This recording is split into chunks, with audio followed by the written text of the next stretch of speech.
Praise the lord. యేసునామ స్మరణ అనే ఉదయకాల కార్యక్రమానికి మీ అందరికీ ఆహ్వానం. ఈ ఉదయకాలం ఎలాగున్నారు? దేవుని యొక్క దయలో ఆయన కృపలో ఎదుగుతున్నారని నమ్ముచున్నాను. ఈరోజు వాగ్దానం చేద్దాం. ఫిలిప్పీయులకు రాసిన పత్రిక 4:11.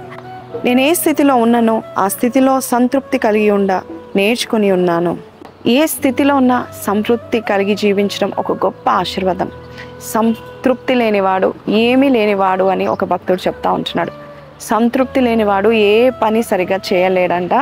ఏ పని సరిగా చేసినా దానిలో తృప్తి పొందుకోలేడు. ఒకసారి ఒక యవనస్తుడు పాస్టర్ గారి దగ్గరికి వెళ్ళి, పాస్టర్ గారు నేను అన్నీ కోల్పోయాను అనేసి అన్నాడంట. పాస్టర్ గారు ప్రశ్నిస్తున్నాడంట, ఏం కోల్పోయావు బాబు?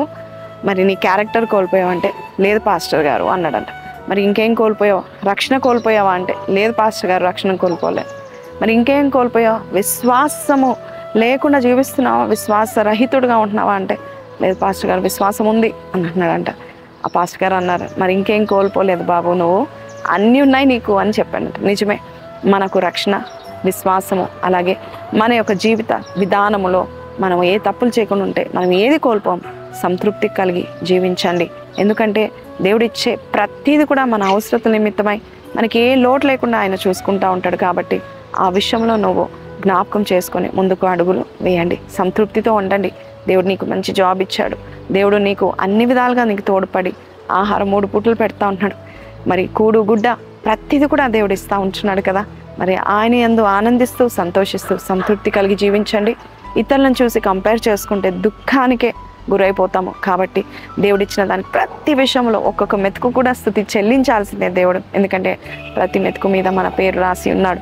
కాబట్టి ఈరోజు సంతృప్తితో ఉండి, మరి ఏమీ లేకపోయినా కూడా సంతోషించే వారుగా మీరు ఉండి అన్ని పొందుకోవచ్చు. తెలుసా? కళ్ళు మూసుకుందాం. పరిశుద్ధుడా మహోన్నతుడగు తండ్రి, ఈరోజు సంతృప్తి కలిగి జీవించు అని చెప్పిన దేవుడు, సమస్తం ఇచ్చే దేవుడవు నాయన ప్రభా.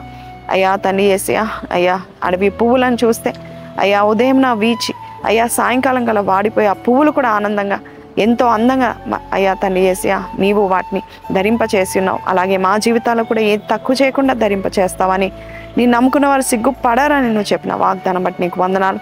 సంతృప్తి లేని వారికి తృప్తిని దయచేసి అయ్యా వారి హృదయాలు సంతృప్తితో ఉండేలాగా సాయం చేయమని యేసు పరిశుద్ధ నామంలో అడిగి పెట్టుకుంటున్నాం తండ్రి, ఆమెన్. సో ఈ వాగ్దానం విన్న మీరు కింద కమెంట్లో I have everything because I have my God అని పెట్టండి. And don't forget to like, share and subscribe. See you tomorrow. Until then take care. Praise the lord.